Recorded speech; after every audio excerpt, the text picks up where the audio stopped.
Sup berasal dari bahasa Prancis, yang artinya adalah merendam. Yang direndam itu biasanya daging sapi atau ayam. Lalu, hasil rendamannya itu dijadikan kuah sup tersebut, atau biasanya kita sebut sebagai kuah kaldu. Nama saya Fahrul Arsan Aziz, biasa dipanggil Aziz, umur 22 tahun, selaku owner dari warung makan Bangsyan. Menu kita itu kurang lebih ada 12 ya. Itu ada ayam bakar, ayam goreng, lalu ada sop terdiri dari 3 menu, ada sop daging, sop iga, sop buntut. Lalu ada soto juga, ada soto ayam, soto daging. Ada sate-satean juga, kita di sini itu ada sate ayam dan sate sapi ya. Kadang orang nyebutnya marangi mungkin ya. Lalu ada rawon, gulai sapi, lalu ada bebek. Untuk menu andalan atau rekomendasinya menu sop ya, itu ada sop daging, sop iga, sop buntut.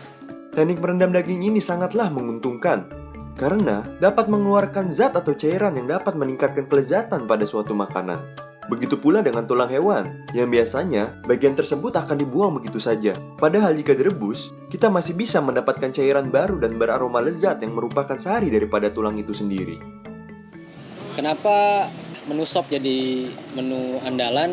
Karena saya pribadi ngerasa sopnya ini beda gitu dari yang lain. Yang dimana resepnya ini udah beberapa kali ngulik sampai akhirnya ketemu resep sop yang seperti ini. Makanya saya lebih merekomendasikan ke arah sop.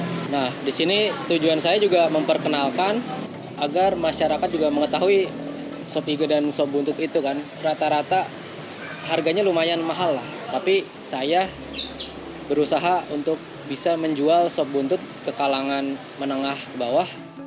Daging iga dan buntut sapi ini tidak terlalu banyak bergerak, maka struktur ototnya tidak sekencang bagian lainnya. Akibatnya, daging pada bagian iga dan buntut juga lebih empuk. Otot pada bagian iga hanya bergerak ketika sapi bernafas, yang gerakannya ringan dan tanpa beban. Sedangkan, buntut sapi berfungsi sebagai penyeimbang saat sapi tersebut berjalan ataupun berlari.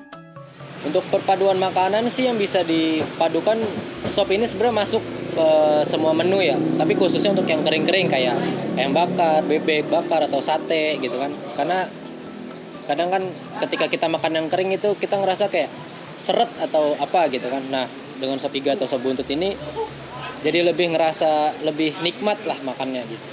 Misal ada yang mesen ayam bakar atau ada yang mesen sate dengan ditambahkan kuah sop, jadi lebih nikmat untuk memakannya gitu.